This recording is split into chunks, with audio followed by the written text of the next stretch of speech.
Hello, j'espère que vous allez bien. Aujourd'hui, j'enchaîne les vidéos, j'ai trop d'énergie et je me suis dit que c'était le moment parfait pour vous faire une vidéo qui me tient particulièrement à cœur puisqu'il y a moins d'une heure, j'ai terminé un des 3 livres dont je vais vous parler aujourd'hui. Je suis trop contente, vraiment j'insiste, je suis toujours contente de faire des vidéos mais franchement, là je vais vous parler de livres. J'ai trop hâte d'en parler sachant qu'il y en a 2 dont les posts ne sont même pas encore sortis sur Instagram. Donc je ne sais pas si ils vont l'être lorsque cette vidéo sortira. Tout ce que je sais c'est que là, en tout cas au moment où je tourne, vous êtes privilégiés. Je suis en train d'enlever tous mes livres parce que je viens de tourner le book haul que vous pouvez retrouver quelque part par là. Donc je suis en train de trier les petits livres en même temps. Ici c'est chill. Et je vais vous présenter aujourd'hui ces 3 là. J'ai décidé de vous parler de mes 3 dernières lectures et surtout de 3 thrillers qui à mes yeux méritent d'être lus. Mais les 3 pour des raisons différentes. Bref, installez-vous, aujourd'hui je vais vous parler de 3 livres qui m'ont marqué et qui vous marqueront aussi. Je m'y engage. On est sur 3 registres qui sont assez similaires et pourtant chacun d'entre eux a des spécificités dont je vais vous parler aujourd'hui. Le premier, on va faire dans l'ordre dans lequel je les ai lus. Il s'agit de Chanson douce de Leila Slimani. Celui-là, j'en ai déjà un peu parlé dans une vidéo et en plus, il y a déjà un post Instagram dédié à ce livre-là. On va partir du principe que oui, je vais vous en parler, mais il sera un peu moins détaillé que les autres livres dont je n'ai pas encore eu l'occasion d'aborder le sujet. Avant de commencer, je vous mets le résumé, comme d'habitude, libre à vous de mettre sur pause si vous souhaitez le lire ou non. Et maintenant, on va pouvoir en parler. Chanson douce, c'est un livre qui a été inspiré d'une histoire vraie, écrit par Leila Slimani.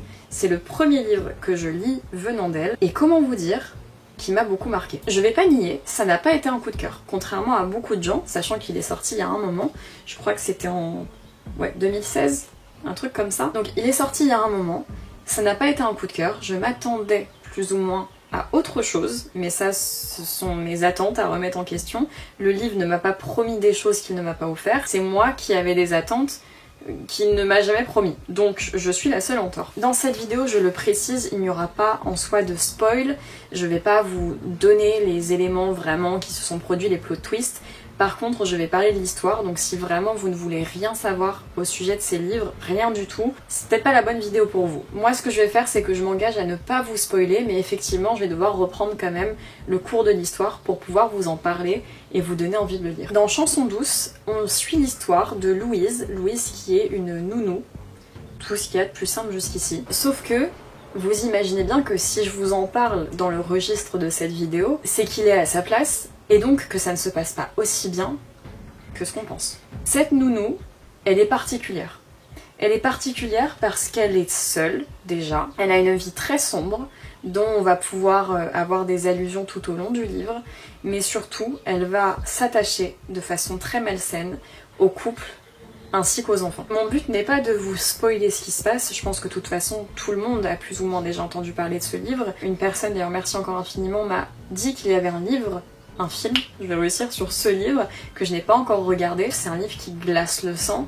Je vous laisse imaginer un peu ce qui peut se passer avec une nounou qui est seule avec des enfants et qui se prend d'obsession pour cette famille. C'est un livre qui m'a beaucoup marqué, qui m'a mis mal à l'aise. Si ça n'a pas été un coup de cœur, c'est simplement, comme je vous l'ai expliqué, mes attentes qui ne correspondaient pas au livre, mais ça n'avait rien à voir. Ça n'enlève en rien la beauté du livre, malgré la douleur qu'il peut représenter. Ça, c'était mon avis sur Chanson douce. Vous pouvez retrouver mon post Instagram d'ailleurs, qui est déjà publié. C'était le livre que j'allais passer un peu de façon évasive. Et là, on va passer aux 2 prochains, qui en jette tout autant, croyez-moi. Alors, le prochain que j'ai lu, c'est un livre dont j'ai déjà parlé, mais enfin, j'ai mentionné le nom, le titre, mais j'en ai jamais vraiment parlé. C'est La fille d'avant de J.P. Delaney. Ce livre-là, je l'ai terminé il y a quelques jours. En fait, les 2 derniers que je vais vous présenter, je les ai enchaînés. Vraiment, en 4-5 jours, j'ai lu 2 livres. Celui-là en fait partie. C'est un bouquin dont je n'avais jamais entendu parler, contrairement à Chanson douce. Et c'est un livre sur lequel je suis tombée un peu par hasard à Gibert, il y a une semaine ou 2. Rien que le résumé m'a hypé, donc je vous le mets là.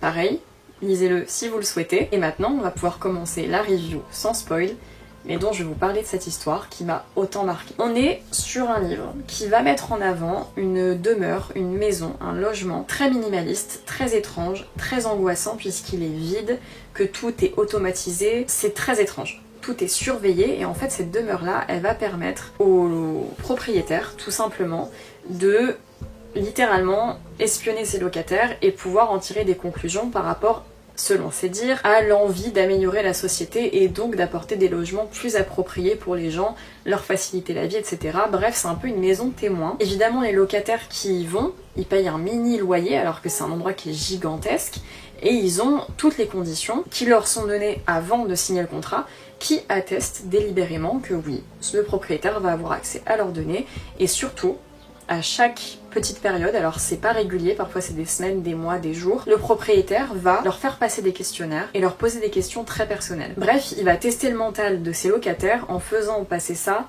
pour un désir d'amélioration. C'est tout, et non de la perversité. Voilà. Donc on va vivre dans ce livre 2 points de vue et 2 temporalités. Je m'explique. On a le point de vue d'Emma, qui est la première locataire de ce logement très étrange, qui implique beaucoup de choses, beaucoup de concessions, beaucoup d'observations. C'est une dimension, ce livre-là, vraiment angoissante, oppressante. J'ai vraiment été oppressée en le lisant. Et ensuite, on a Jane. Jane, qui est la seconde locataire, celle qui succède Emma, et on va apprendre pourquoi elle la succède. On va surtout se rendre compte que les deux vont avoir un parcours similaire. Vraiment, l'histoire se répète. Et de là, on a ces 2 points de vue qui se chevauchent un peu et qui font qu'on va pouvoir suivre 2 points de vue pour avancer dans l'histoire, pour comprendre ce qui se passe. J'ai trop aimé. Ça n'a pas été un coup de cœur parce que j'avoue, si je peux dire un petit truc, c'est pas un spoil, mais la fin, j'ai trouvé un peu bâclée et après ma lecture, je suis allée voir un peu des avis et effectivement, je suis pas la seule à avoir trouvé cette fin bâclée. Voilà, autant dire les termes. Mais sinon, mis à part ça, j'ai passé un très bon moment. La dimension angoissante, elle est remplie à 2000%. Je vous invite à le lire, je vais pas en dire plus. Le post sur Instagram n'est même pas encore sorti, il faut que je le rédige, que je prenne la photo. Bref, je vais vous laisser sur ce suspense-là et on va passer au 3e livre. Le 3e livre, c'est un livre que j'ai acheté très récemment et que j'ai dévoré en 2 jours. On est sur un livre de Paula Hawkins et c'est La lumière bleue. L'heure bleue. Celui-là, je l'ai pris pour l'unique raison qu'à la base, c'était la même autrice que La fille du train, qui est dans ma palle et que je suis censée lire prochainement. Donc quand je suis tombée dessus, je me suis dit « Oh, mais c'est la même autrice !» La couverture, on va pas se leurrer, elle en jette quand même, elle est simple et pourtant elle attire l'œil. Et ensuite, le résumé, il ressemble à ça. Évidemment, vous vous en doutez, le résumé m'a donné envie. Pourtant, depuis que j'ai lu le livre, je me rends compte, selon moi, que le résumé, il fait pas honneur au livre. Je le trouve trop évasif. Ils auraient tellement pu appuyer sur d'autres petits points pour le rendre beaucoup plus attrayant. Quand bien même il a fait son taf, ça m'a permis de l'acheter et de ne pas être déçue, puisque c'est le livre que j'ai terminé il y a moins d'1 heure, qui est encore très frais dans ma tête et dont je vais pouvoir vous parler. Parlons de L'heure bleue de Paula Hawkins. Ce livre-là, il est assez spécial. On est déjà sur une fiction, comme La fille d'avant de J.P. Delaney. Moi au début, s'il y a bien un petit truc que je peux relever, parce que je l'ai adoré ce livre. C'est pas un coup de cœur, mais je l'ai surkiffé quand même. Autant celui-là, ce que je peux reprocher, c'est la fin que je trouve un peu bâclée, mais j'attends d'avoir votre avis dessus parce qu'il y a des gens qui disent que c'est pas du tout le cas, donc je pense que c'est vraiment propre à chacun. Autant celui-là, j'ai trouvé qu'il était assez long au début. Et il m'a fallu peut-être 70 ou 80 pages pour réussir à me mettre dedans. Mais par contre, une fois qu'on est dedans, je ne pouvais plus m'arrêter. Je l'ai lu tellement à plusieurs reprises. Dès que j'avais un moment de pause, je le lisais. Hier, on a passé plus ou moins la journée dehors avec mon copain. Dès qu'il y avait un moment de pause, je le lisais. Franchement, je n'arrivais pas à m'arrêter. Je n'avais qu'une hâte, savoir ce qui se passait. Et autant vous dire que je ne m'y attendais pas. Alors plus les pages passent, plus on comprend. Mais jusqu'à l'avant-dernière page, il y a un truc qui se passe dont je vais pas vous parler, pas vous spoiler. Je ne m'y attendais pas. On suit l'histoire de Vanessa Chapman, qui est une artiste qui s'est exilée un peu sur une île qui lui appartient. Elle fait de la peinture, de la céramique, de la sculpture, bref, elle fait un peu de tout ça. Et un jour, elle vient à décéder. Donc elle fait don de toutes ses œuvres à une fondation, la fondation, j'ai plus le nom. Et cette fondation va exposer après son décès, parce que dans ce livre il y a des flashbacks, etc. On a son point de vue à elle avant qu'elle décède, on a des points de vue après quand elle est décédée des autres persos, bref c'est très riche. Après son décès, cette fondation va exposer ses œuvres, dans des musées notamment, dont une sculpture qui s'appelle Division 2. Bref, jusque-là vous allez me dire tout va bien. Sauf qu'un jour on soupçonne que dans cette sculpture Division 2, il y a un os qui a été utilisé. Il ne s'agit pas d'un os de chevreuil ou d'animal comme elle le dit dans ses écrits qu'elle a laissés avant son décès, mais d'un os humain. Et de là, on suit l'aventure de Becker qui va devoir mener son enquête sur cette petite île après le décès de Vanessa Chapman au contact de Grace qui était l'amie, on va dire, de Vanessa et qui a hérité de la maison après son décès. Et donc ce perso Becker va devoir mener l'enquête, comprendre s'il s'agit vraiment d'un os humain, si oui, d'où il peut venir. Là en fait c'est très dur de vous en parler sans vous spoiler tout ça parce que ce livre est d'une richesse et j'ai adoré ma lecture. J'ai tellement aimé, il y a des rebondissements de fou. Je n'arriverai pas à mieux vous le résumer. Tout ce que je peux vous dire, c'est que on est sur un principe d'enquête, d'une enquête qui ne va pas seulement soulever l'enquête elle-même. Non, non, non, tout le monde va y passer. Tous les protagonistes vont y passer, et c'est tellement bien écrit que j'ai adoré ma lecture. Bref, je vois pas ce que je peux vous en dire de plus. J'ai surkiffé. C'est quasi un coup de cœur. Parmi les trois, je pense que c'est celui que j'ai le plus aimé. C'était L'heure bleue de Paula Hawkins.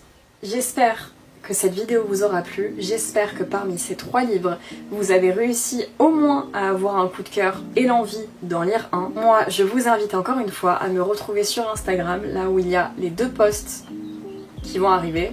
Il y en a un qui est déjà présent. Et je vous dis à bientôt pour une prochaine vidéo.